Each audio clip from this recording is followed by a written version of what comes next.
दोस्तों नमस्कार।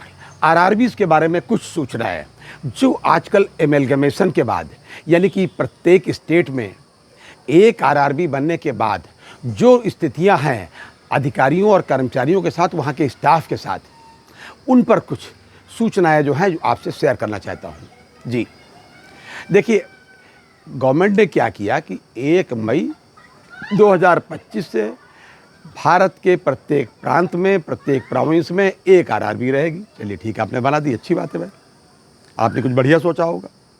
एक्सपेरिमेंट तो आप 1975 के बाद से करते चले आ रहे हैं ग्रामीण बैंक में।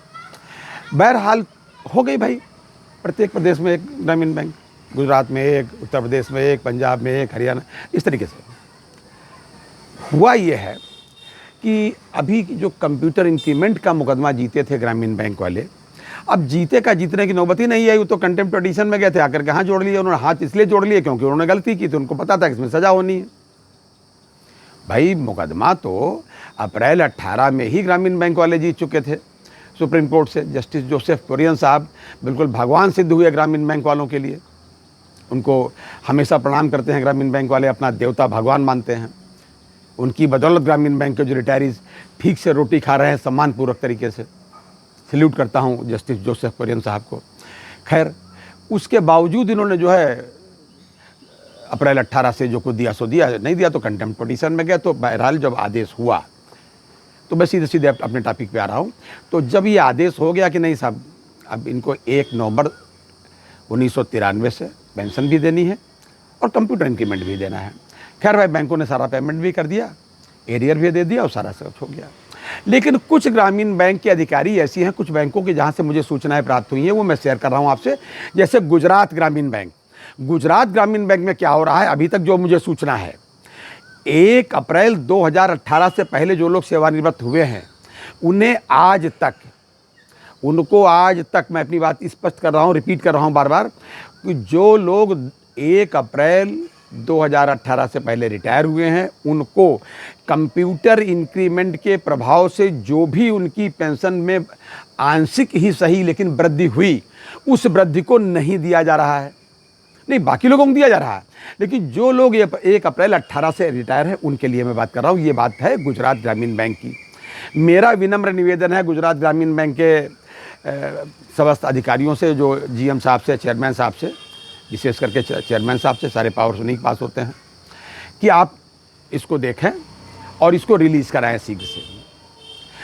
इस संदर्भ में मैंने बात की all India RRB officers federation के जनरल सेक्रेटरी श्री सज्जन कुमार पाल साहब से।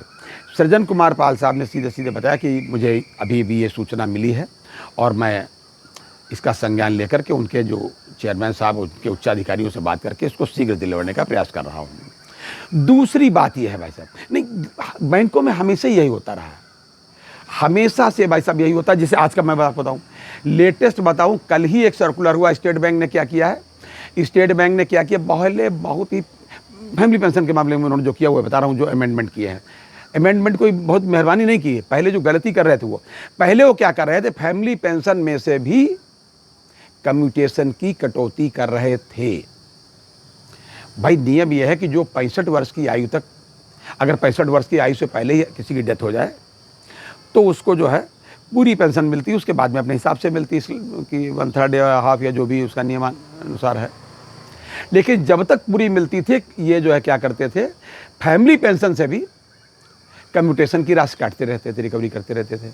अब इस बार उन्होंने कहा, सर्कुलर किया है 1 अप्रैल का, माफ़ कीजिएगा कल 1 जुलाई से, तो उन्होंने कहा नहीं, अभी इफेक्टिव ताज़ा आज से कर देते, अब नहीं कटौती होगी। इस तरीके से मतलब और भी प्रोविजन उसमें छोटे मोटे किए हैं, लेकिन जो ये पहले कर सकते थे, अन्य कमर्शियल बैंकों में ऐसा नहीं था, लेकिन ये कर रहे थे। खैर, अब मैं चूँकि मैं आरआरबी की बात कर रहा हूँ तो आरआरबी की बात करूँ। कुछ अन्य बातें हैं, अभी एमलगमेशन से ताज़ा जो लोग प्रभावित हुए, मैं उनके बारे में बताऊँ।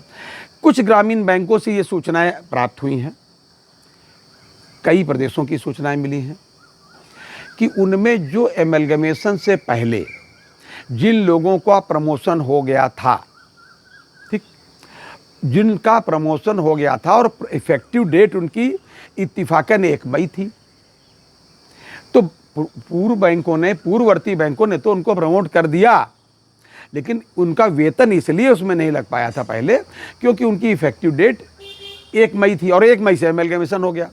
तो अब ये क्या कर रहे हैं, ये नाबार्ड से पूछ रहे हैं। ये सूचना है कि अब क्या कर रही हैं बैंकें, अब नाबार्ड से पूछ रहे हैं कि भैया दें कि न दें, कैसा रहेगा देना। काटना होता तो पहले काट लेते, काटना होता तो पहले काट लेते। इसमें ये उत्तर प्रदेश की जो आरआरबी है, ये भी अपवाद नहीं, यहाँ भी इस तरीके के मामले हैं। इनकी पूर्ववर्ती बैंक तो 3 ही हैं भाई, आर्यावर्त बैंक, बड़ौदा यूपी ग्रामीण बैंक और प्रथमा यूपी ग्रामीण बैंक। इनके जो लोग हैं, कुछ सूचनाएं मेरे पास आई हैं, मैं नाम भी उनका बता सकता हूं अगर ये संज्ञान में ले मैनेजमेंट इसको। मैं उनसे निवेदन कर रहा हूं कि जिन लोगों को उनकी पूर्ववर्ती बैंकों ने प्रमोट कर दिया है एग्जामिनेशन लेकर के, अपनी जो भी प्रोसेस है उसके आधार पर, तो उनको अभी तक वेतन भाई साहब क्यों नहीं दिया गया 1 मई से? आज तो 2 जुलाई हो गई है। उसमें कौन सी नई चीज़ लानी है, उसको आप नाबार्ड से पूछ रहे हैं। तो ये सब नहीं होना चाहिए। इस बारे में भी मैंने सज्जन कुमार पाल साहब से, जो all India RRB officers federation के जनरल सेक्रेटरी हैं, उनसे बात की, और all India RRB officers federation के जो संरक्षक हैं श्री भानु प्रताप सिंह जी, बीपी सिंह जी, उनसे भी मैंने बात की। उन्होंने भी कहा कि अधिकारियों से बात करके और शीघ्र इसका निराकरण कराया जाएगा। तो ये था आज तक का अपडेट। अगली बार अन्य अपडेट के साथ फिर हाजिर होंगे, तब तक के लिए इजाज़त दीजिए। और हाँ, अपनी सेहत का पूरा ध्यान रखिए। जय हिंद, जय भारत, नमस्कार।